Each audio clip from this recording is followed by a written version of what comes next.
好啦，我哋繼續第6頁咧，就係話佢15歲有首詩嘅。孔子15至於學，吾今忽忽連相若。孔子17道中庸，吾又何能自菲薄？咁就所講啦，聖賢可學在人為，何論天賦憂還亂。咁你見到佢細個就會有呢啲咁樣嘅。好啦，咁後尾咧就講佢同佢中學時代有好多嘅好朋友。即係我覺得即係有時我都唔知係咪冥冥中嗰個年代咧，啲咁優秀咁出色嘅人好多。你睇佢裏邊呢幾個朋友，你翻嚟睇啊！即係佢話有啲係教阿唐生點樣寫古文啊，有啲係教佢老莊思想啊，有啲後尾做咗大法師諸如此類嘅。咁但係咧，你睇到咧，其實呢段時間即係講緊中學時期咧，唐生嘅心靈係最多伴侶嘅，即係佢嗰份理想之情同埋對嗰種更加高嘅價值啊、世界啊、學問啊嘅追求咧，係可以有人 share。但係咧，佢到近可能20零30歲嘅時候咧，就開始得翻佢一個，所以嗰陣時佢好痛苦嘅會。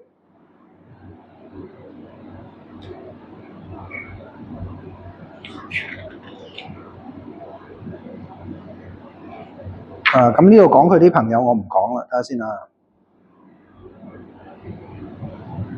講唐生點樣去，即係啲朋友走嚟走去，但係最後都係信任佢。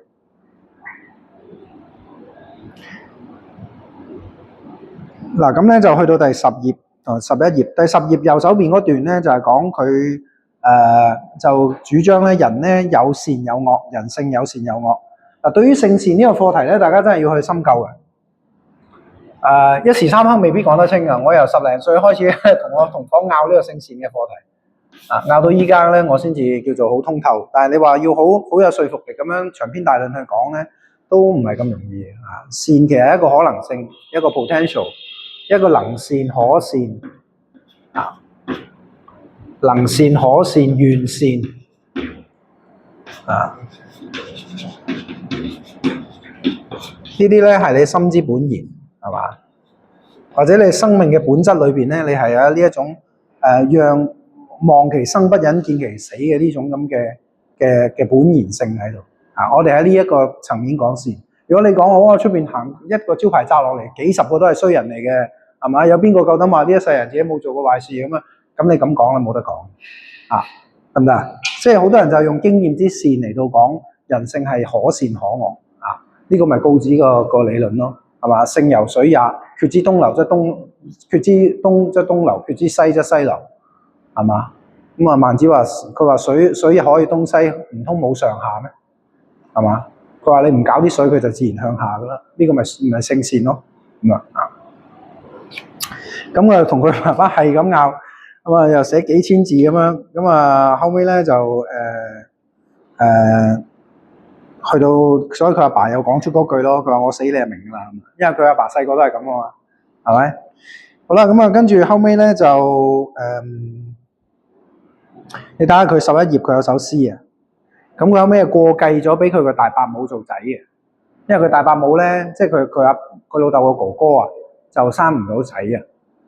咁佢屋企好多兄弟姊妹啊嘛，咁佢咧就大伯咧就同佢爸爸講話要收阿唐君嚟。喺第10頁，喺第11頁，收阿唐君係第11頁左上角嗰段，就要收佢做即係契仔義子咁樣。咁但係佢嗰陣時就話：佢阿大伯都有女啦，男女平等一樣啫，做咩要收我啫？咁樣咁啊又拗一大輪咁啊，搞咗好耐。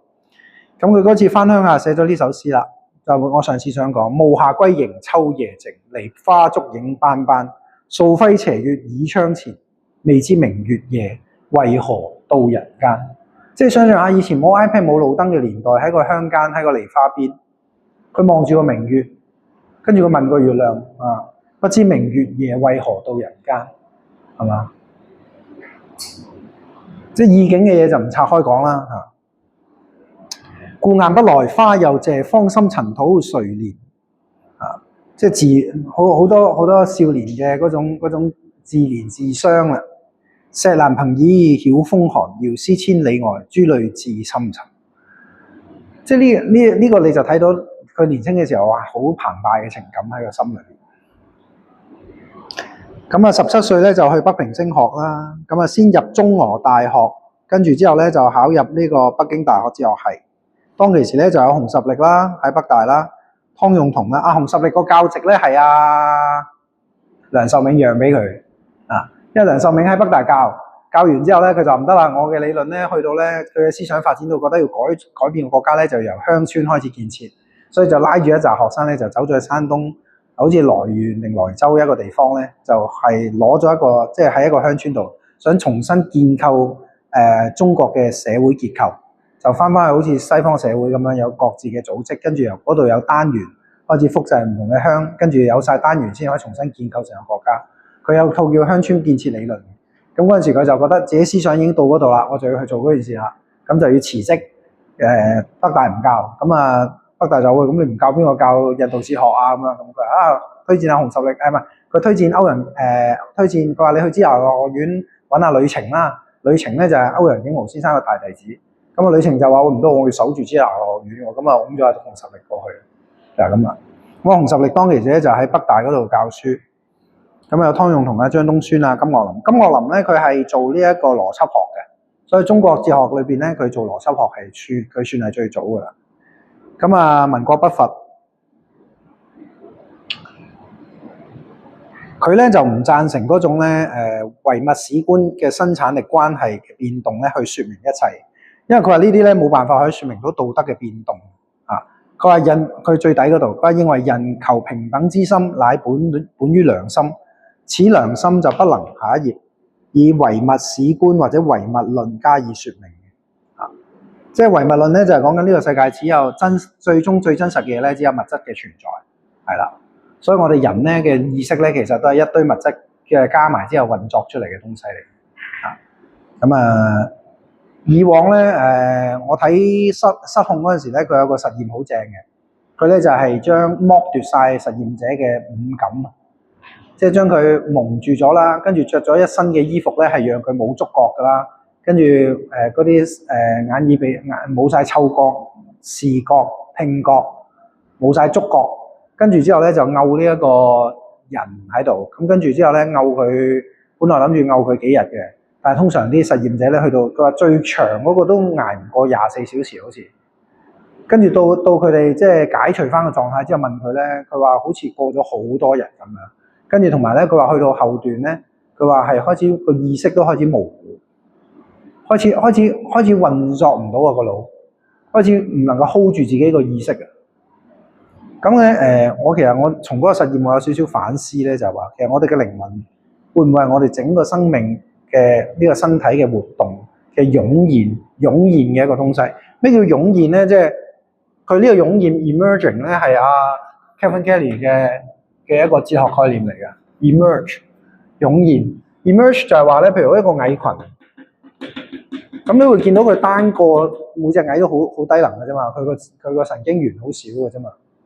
咁但係你見到哇成個蟻群幾萬隻之後咧，佢就竟然可以起到咁鬼複雜嘅一個蟻竇出嚟，營運到一個咁鬼複雜嘅東西。咁佢就話咧，當一啲好 single 好 simple 嘅個體能夠透過一個好高度嘅連結成為一個整體嘅時候咧，咁佢就會當佢喺一個整體去睇，好似一個蜂群、一個蟻群嘅時候，佢就會湧現出遠高於每一個個體嘅智慧出嚟。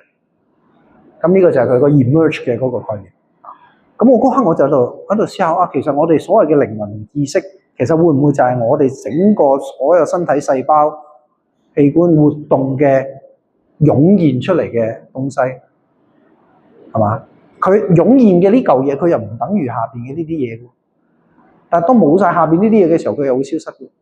湧現一個最形象嘅概念係咩咧？一缸水同一個漩渦。個漩渦咧係要有足夠大嘅水，跟住你一掹水掣佢先會出現，係嘛？你就咁倒一杯水落去，唔會有漩渦出現，係咪？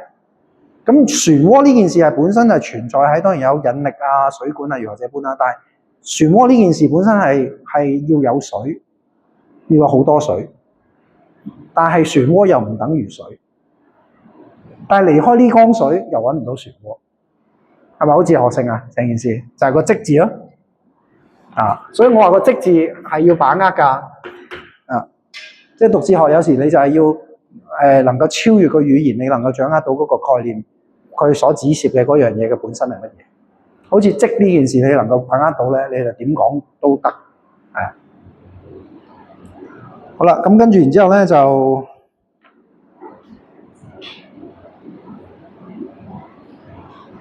嗱喺12頁嘅下邊嗰段中間嗰度，佢話咧心能自覺一義咧，先生於15歲嘅時候已經見及，終生未嘗改，故唯物論咧亦終生未能契啊！即係咧，我哋個心係能夠有一種對世界嘅醒覺、覺察，而且呢種覺咧係能夠自覺嘅。上次咪覺者誰啊嘛，講過啦，係咪？咁所以唐生你睇下佢15歲，佢已經對呢點咧係有體會。去到第12頁啊 ，William， 佢就係唐生嘅思想就係咁樣一步一步積出嚟，係一個又一個體會咁樣積出嚟啊，唔係話長篇大論嘅理論，理論係好似浮沙掠影咁樣，你堆起又散，堆起又散。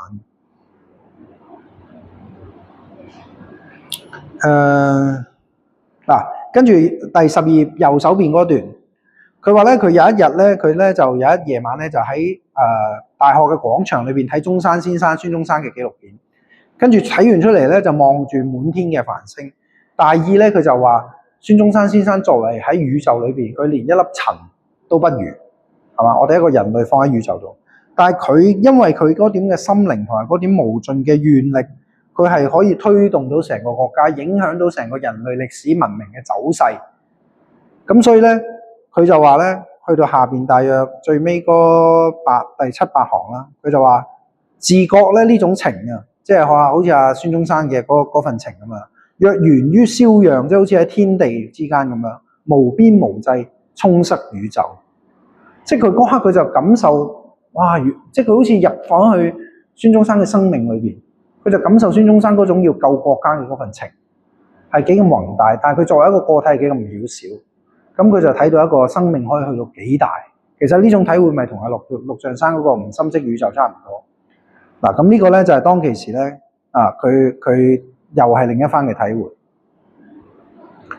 跟住後尾又13頁咧，佢就講話咧，佢就見到有一次月食啦。咁以前傳統咧就話天狗食日啊嘛，咁啲小朋友就會打鑼打鼓咁樣嚇走隻天狗，咁就會擸翻個日頭出嚟噶啦咁樣。咁咧就食月啦咁樣。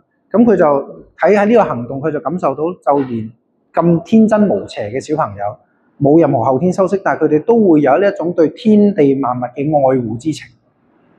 咁佢就話呢種情咧係充塞於天地間，佢就產生無限嘅感動。所以唐生係由好多感動開始。咁所以話呢個咪聖善咯，明唔明啊？非由外鶽，唔係外邊嚟嘅啊。從呢啲位你咪睇到咯，係咪？咁啊，同佢爸爸離別，佢又能夠感受到古往今來嘅離別之情啊。下邊幾行好啦。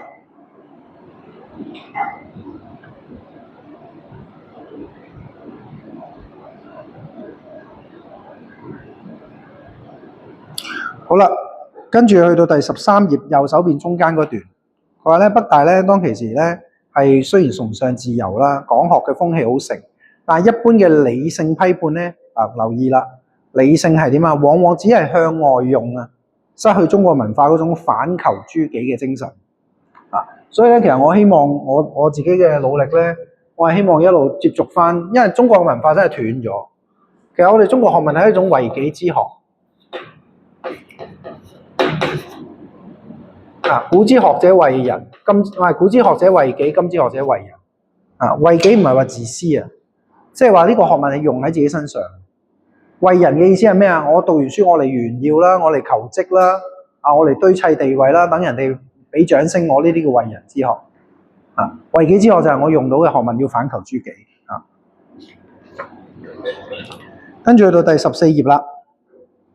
咁喺右手邊嘅嗰段咧，佢就話常聽呢個梁漱溟講呢個自哲學嘅8大階段，就大契於其心。咁佢第一個階段咧就係話咧要有問題，即係我哋做學問都真係要咁。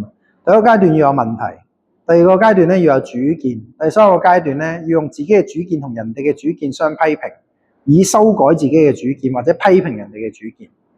咁先生咧，唐生就話咧，去到北大廿幾歲嗰陣時，佢已經去到第4、第5個階段啦。咁但係後邊嗰啲就冇再記得啦咁樣嚇。咁呢度有個插曲嘅，就係話咧，唐生個爸爸因為亦都喺支那華學院讀過，咁即係其實就同阿梁實永先生都係師兄弟嚟嘅。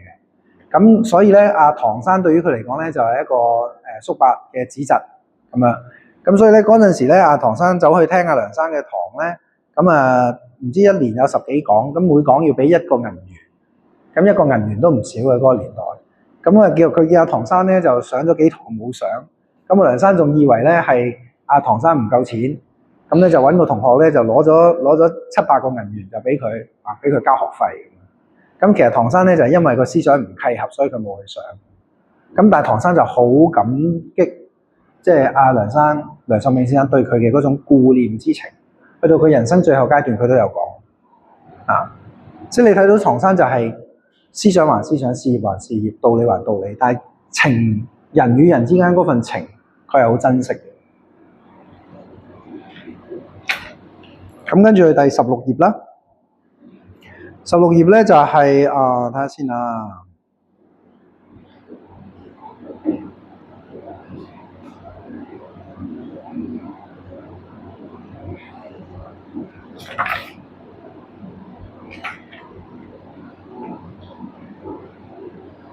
係啦，咁佢去到當年咧，應該係1927年，即係佢唔係十幾歲啊，28歲，唔係減9即係18歲到啦。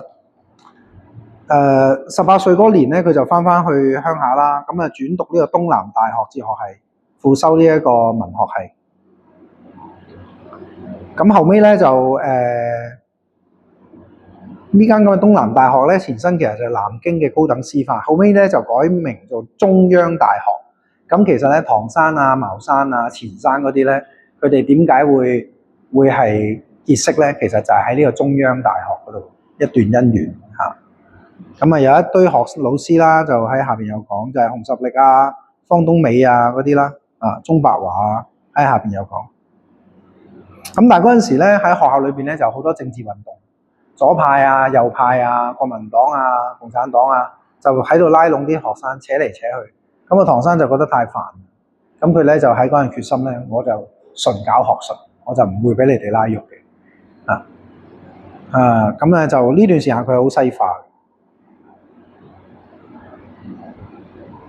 嗱，咁去到佢20歲嘅時候咧，第17頁左手邊嗰段第8行。咁佢話咧，佢就寫封信咧，就俾父母。咁咧就佢嗰陣時就同佢本來個未婚妻咧，就一個叫劉志國嘅女士咧，就分咗手。呢個劉志國後尾就係因為佢參加咗嗰啲政治運動，咁覺得唐生嘅思想太過保守啊，呢樣嗰樣啊，總之就即係大家非同路人，咁咧就拜拜咁掟煲咁就同佢分手。咁佢就好痛苦啊，好唔開心。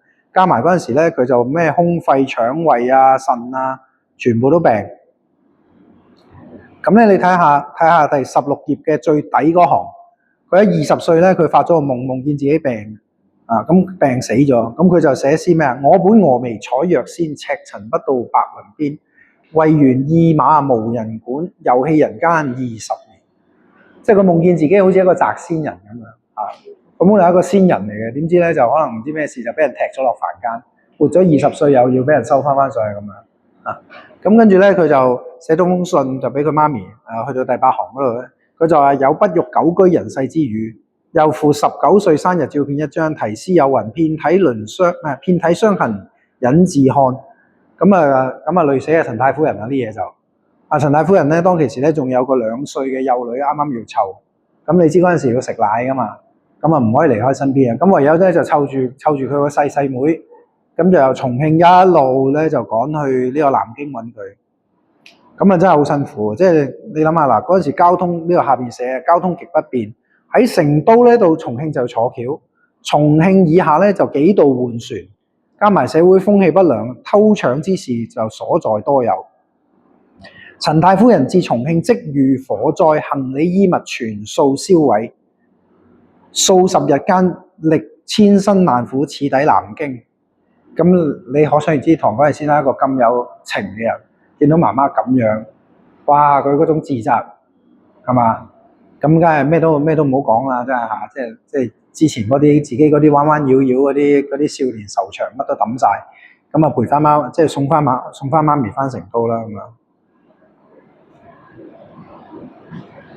咁咧17頁嘅嗰一段大段咧，佢就意思就話咧，佢最佩服兩個人，一個梁漱溟，一個就歐陽先生。對熊十力先生都好佩服。咁但係佢就話咧，梁生同埋歐陽先生咧係對佢嘅思想咧嘅成長或者發展咧係有關鍵嘅啟發嘅。而去到熊十力先生嗰度咧，佢就冇呢一種嘅敬佩之情，因為點解咧？嗰陣時唐生話自己嘅思想體系已經成型，但係咧佢只係喺熊十力先生嗰度求得一個印證啊！咁呢個好緊要，即係我哋西方我唔知啊，我哋中國嘅學問對生命嘅穿透咧，當你真係能夠穿透嘅時候，你會發現咧係通嘅，係共通嘅。啊，有個你姑且叫佢做客觀性啊，其實呢種係互為主觀或者共同主觀嘅客觀性啊，即係話你能夠悟到嗰個性或者嗰個生命存在嘅嗰個根源，然之後嗰度去建立一套系統，咁你去尋索個根源嘅時候，你去係咪透到落底咧？你去揾一啲已經到步嘅老師咧，你係好快就可以印證到啊！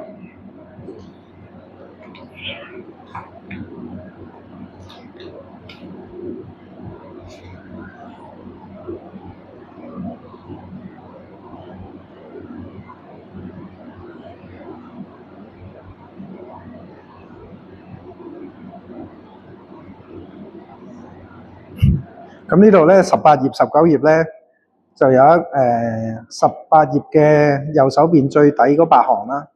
佢就話認為咧科學，佢當其時阿唐生睇勻西方嗰啲思想，咁佢話咧由科學通哲學先至係哲學嘅正途。咁你睇到咧，唐生都中咗呢個科學泛濫嘅之禍嘅。佢年輕嘅時候，即係佢覺得咧哲學係一定要經過科學方法嘅檢驗，先至可以建構出嚟嘅，先係真哲學，係啦。咁你如果咁樣建構，所以咪只能夠係西方嗰套嘅哲學咯，就唔能夠其他一切嘅印度嘅哲學啊，我哋中國嘅學問啊，心性之學啊，全部唔講得噶啦，包括西方嘅宗教信仰都唔講得噶。啊，好啦，咁咧佢就走去問阿唐，所以就後尾就聽阿熊十力先生堂。咁熊十力先生講新唯識論咧，就話宇宙係一個大生命。咁咧佢阿唐生就梗係唔明啦，佢覺得要科學啊嘛，咁啊佢唔明就係問佢，咁結果熊十力先生咧就大笑不答，咁啊唐生亦都唔再問啦，啊，因為你都唔到，同你講都講唔到，啊，咁但係通常咧，當西方哲學嘅人處於上位嘅時候，即係佢哋係你想象下，如果今天熊十力先生係一個在野嘅，好似我咁樣嘅狀態嘅人。跟住咧，佢要去啲大學裏邊求職，咁就唔係熊十力先生笑嗰啲人啦，就係嗰啲人覺得熊十力先生嘅學問唔得啊，因為根本唔同嘅體系啊嘛，係嘛？佢哋就會覺得喂，你唔科學，唔夠批判性，唔夠客觀，何者本一大堆啦嚇啊！咁你譬如你要講話梁漱溟先生講嗰啲生命嘅直覺。咁佢哋就會覺得生命嘅直覺並唔係邏輯思維，唔係理性思維，咁你就冇得講，呢啲就唔係哲學思想啦。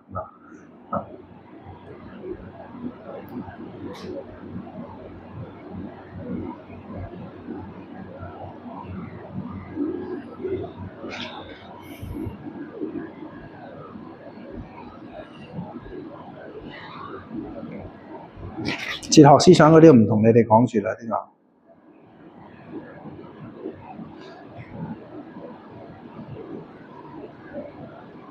嗱，20頁嗰陣時講咧，20頁左手邊下邊嗰段咧，佢話唐生咧有個超越嘅佢話嗰陣時即係20零歲嘅佢咧，佢咧就有個超越嘅普遍嘅悲情，護念人類。但係啦，唐端正教授講啊，都可能係唐生佢晚年自己反省講，佢話咧呢個悲情咧未嘗離開一己孤獨之心。簡單啲講，即係自我啊！即係20歲嘅時候，唐生係好自我嘅啊。咁所以咧，佢下邊跳兩行就話佢話，因此咧就不免自視為超凡脫俗而生大我慢啦。啊，即係嗰陣時嘅唐生其實係一個好 arrogant 嘅一個人啊，因為佢覺得自己好勁啊。佢雖然有對人類嘅悲情，但可能佢覺得只有我亦先有呢種悲情啊，咁樣嘅一個狀態。咁好正常咧，你20歲你有個咁高嘅學問係嘛？不過咧遲啲啦，我哋讀到佢一遇到佢後來嘅太太拍拖嗰陣時，你就睇到佢現晒形㗎啦。啊，即係生命未經過現實嘅歷練嘅磨練咧。咁咧又去到感情嗰位咧，你就見到個現形㗎啦，啊好多掙扎嘅，上一刻覺得自己好勁，下一刻覺得自己想地底泥咁樣，即係好多挫上挫落嘅狀態，個心唔定。咁啊21頁啊，即係上面第一段嗰度，咁呢個正呢個啦。佢話先生第一次喺成都第一次教書，咁咧就校長咧。就親自咧就向先生3揖為禮，以示鄭重付託之意。先生當時咧就大為驚異。成都大學校長徐子休先生咧就躬行儒學，士林所宗，即係講緊一個你當而家港大嘅校長咁先算啦嚇。雖然年逾70，送聘即係話送嗰個 employment letter 嘅時候，又對青年教師親自跪拜。即係一個70歲嘅校長去請一個20幾歲嘅教授，佢送上聘書嘅時候，校長仲要親自跪拜。佢話：此等良風美俗，先生深受感動。知唔知點解會咁樣？喺我哋古代咧入學係咁樣嘅喎。譬如我帶住我仔，咁我去到學校，我將個仔報名入讀呢間學校，交俾個老師或者個校長。咁我交俾佢嘅時候咧，個小朋友咧就要跪拜個老師啦。咁然之後咧，呢個老師咧就要向呢個父親作揖啊。咁呢兩個動作象徵乜嘢咧？就話學生，我哋將生命付託俾老師你，老師好感激你呢種將生命付託嘅信任。所以佢要感謝你，同埋佢以行動去回應，佢會擔起呢一個小朋友嘅生命，係一份感，即係呢一個來回嘅禮係存在於呢個心情。咁所以點解校長會請老師嘅時候會跪拜啊？因為佢係要付託呢一種傳道授業同埋無數學子嘅人生嘅成長喺你嘅身上。佢唔係要拜你啲乜嘢。佢係要將呢個重任，佢感謝你擔起呢一個重任，係呢一份心意。咁但係我哋而家嘅中國，而家比無禮更無禮啊，係嘛？教育而家好多時都係一盤生意，好陰功啊！咁1931年，咁咧就佢大家減9就係佢歲數啦，應該就廿幾歲啊。23歲啦，咁佢爸爸就去世啦。咁佢嗰刻佢就明白，即係明白佢爸爸生前講嗰樣嘢啦。咁跟住咧就發現咧，就佢爸爸一去世咧，佢嗰啲親戚啊、鄉里嗰啲人咧就想侵佔佢屋企嘅田產。咁如是者咧，佢就又要同人哋據理力爭。咁但係咧就結果咧又惹嚟一啲嘅法律嘅訴訟啊，呢樣個樣樣。咁然之後，佢爸爸走咗之後，個屋企咪冇咗經濟收入咯。咁佢作為大哥，佢咪要擔起晒成個屋企嗰啲細佬妹嗰啲生活咯。咁所以成日咧就又要教書，又要借錢咁樣。咁跟住咧，但係好得意喎。你睇下21頁右下角嗰度，最尾嗰4行5行，佢話咧，幸敵豐功嘅朋友學生咧，對彼此咧極為關懷，即係照顧住佢哋，故能夠渡過困難之時。而先生一生之病自此竟逐漸消失，即係佢寫信俾佢阿媽嗰陣時，話自己心肝脾肺腎都病噶嘛，咁跟住話就自己就嚟死噶嘛，咁但係到23歲啦，3年後佢爸爸死啦，佢冇辦法要擔起成個屋屋企，跟住又同人打官司，又周圍借錢，又賺錢，又話日忙夜忙。誒呢個鐘數個身體啲病冇晒。可能自己有病嘅知嘅，病神人。係啦，所以我就話啦，即係，所以呢個今堂咧時間又到啦，最後就係呢句説話，真係生於憂患就死於安樂啊！